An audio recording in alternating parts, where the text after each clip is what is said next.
Let's move on to the rest of the country. I mean, outside Dhaka, you have been traveling a lot, and you have met people, you have talked to people, you have already traveled many districts, and you want to travel all the districts in this country. Tell us about that. Well, my favorite mode of travel, I don't think you know about this, is bicycle. And I go bicycling all the time. I just bicycle. I take off and bicycle. You can bicycle out of Dhaka, and I visit villages and places, and that's the best way to experience Bangladesh from a bicycle. Because you're going along, and these little roads are maybe 1.5 meters wide, and they're paved or not paved, and there are the paddy fields, there are the rivers. I love that. That to me is Bangladesh. That is the beauty of Bangladesh. Many people don't realize how breathtakingly beautiful this country is. So I see it from a bicycle, and then as you mentioned, I had told President Zila Rahman last November when I handed him my credentials, I said, Mr. President, you know what? I'm going to visit all 64 districts because I want to discover the richness, the diversity of this wonderful country. And I want to take America to the people, and I want to see our projects, see what they're doing. Make sure they're working the way we want them to work. So I've been traveling to different districts. The place is spectacular. And every time I'm thinking, oh boy, we should have an embassy office here or an embassy office there. And it's just wonderful. My last trip, I went to Mymensingh, which I don't know if you've ever been to Mymensingh. It's right on the banks of the old Brahmaputra. It's the home of the Bangladesh Agricultural University. I'm a farmer. I went crazy in that university. We talked about dairy production. I come from a dairy farm, and I milk cows for the first 17 or 18 years of my life. Twice a day, milk cows. And so we're talking about milking cows and how to build a dairy industry in Bangladesh. And we had a great discussion because these are real experts, world-class experts. They are bringing dairy production to Bangladesh. Oh, I visited so much else there. Mymensingh, you know, that's the home of Jainul Abidin's museum up there. I couldn't believe I was in this museum. And my wife, who could not go with me because she had to go back to the United States for a family problem, is so jealous. Because when we were in Washington, there was a mega exhibit of Jainul Abidin's famine series. You know the famine series? Yes. And it's 64 paintings. Sketches. Oh, I wouldn't call them sketches. Okay, sketches. Okay. And they had every other one in this exhibit. I can't remember if they had the odd number or the even numbers. But it was a blockbuster exhibit in Washington. Grace and I stood in line, and we got in to see this. Now here I am in Bangladesh, his home. I'm in Mymensingh, his village, in his museum, seeing more sketches, as you put it, from the famine series. Oh, I was deeply touched. There are historic buildings up there, the Circuit House. There's an old church up there. I really like that. And we were there during jackfruit season. I've never seen so much jackfruit in my life. And one of my goals is, before I leave Bangladesh, I want to like jackfruit. Now this is so far a failure.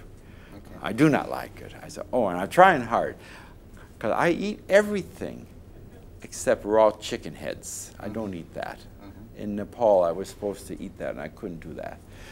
But I can eat everything else. And I want to eat, and I want to like jackfruit. Then we went to Tangala, went to Madhupur forest. And in Madhupur town, I saw something I've never seen in my whole life. I saw an ocean of pineapple. Have you ever been there? When pineapple season comes in, millions of pineapples, literally, not figuratively, literally millions, hundreds and hundreds and hundreds of rickshaws, each one stacked up loads of pineapple. I've never seen anything like this. It seems that you have seen more of Bangladesh than me, actually. Already. I don't know. Within I that short don't know period how of many time. places. Oh, we travel a lot. So we went there.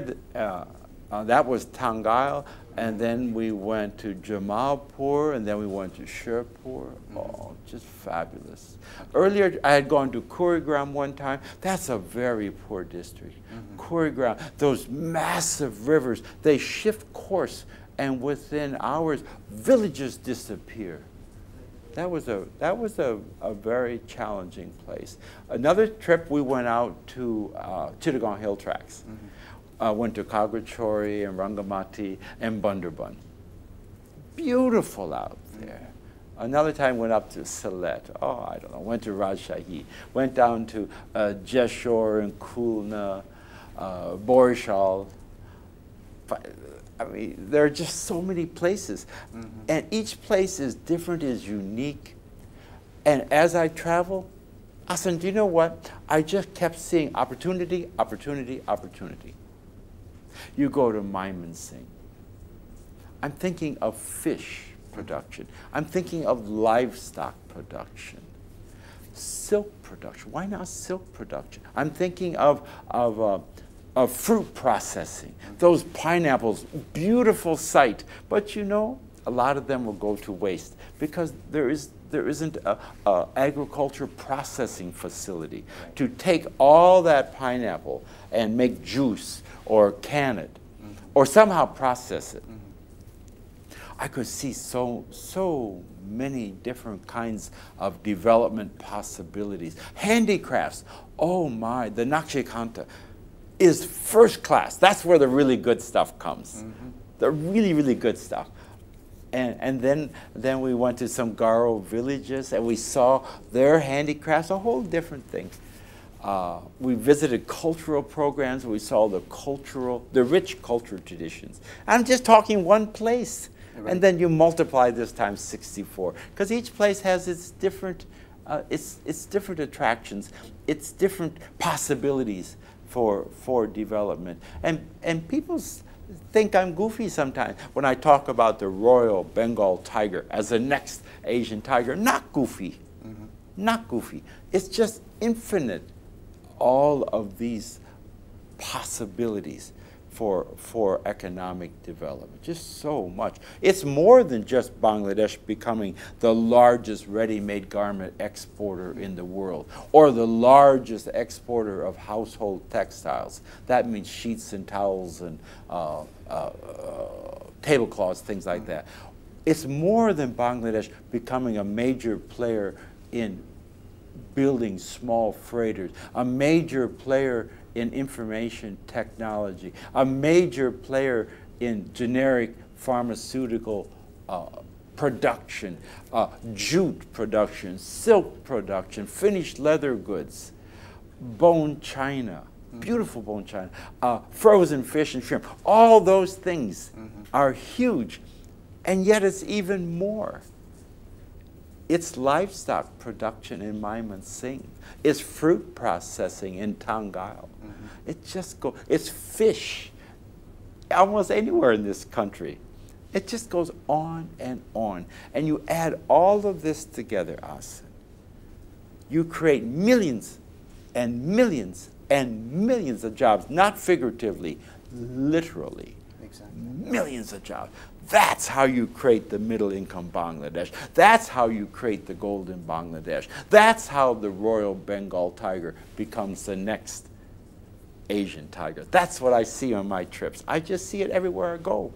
And many Bangladeshis, I don't think, understand that or appreciate that. But I see it. These eyes, these very old eyes are very good eyes. Right. And I see all these possibilities. And maybe people do feel these things.